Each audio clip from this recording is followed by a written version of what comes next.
አንድ አሳቢ አንባቢ ምሁር በአንድ ወቅት በአንድ ጀልባ አንድን ባህር ይሻገራል። ልክ እንደ ራይድ እንደ ትራንስፖርት ከፍሎ ነው የሚሻገረው።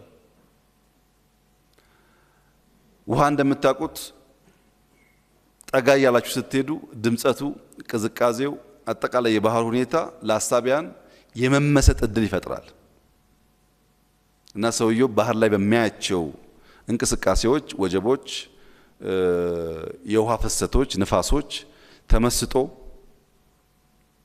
ሰማይ እያየ ይቆይና መለስ ብሎ ጀልባ ቀዛፊውን አንተ ሰው ሰማይ ላይ ስላሉ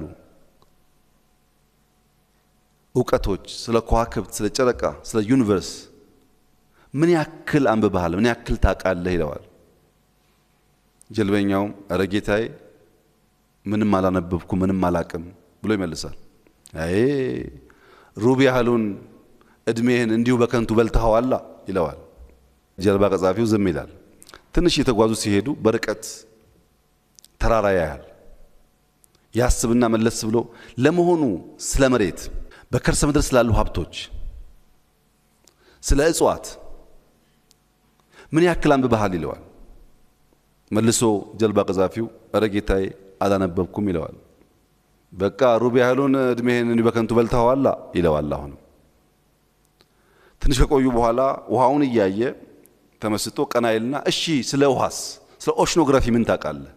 በኦሽኑ ስላሉ ሀብቶች ምን ያክል አንብበሃል ይለዋል። ኧረ ጌታዬ እኔ ከመቅዘፍ ውጪ አላነበብኩም ሲለው ሩብ ያህሉን እድሜህን በከንቱ አሳልፈሃላ በልተኸዋላ ይለዋል።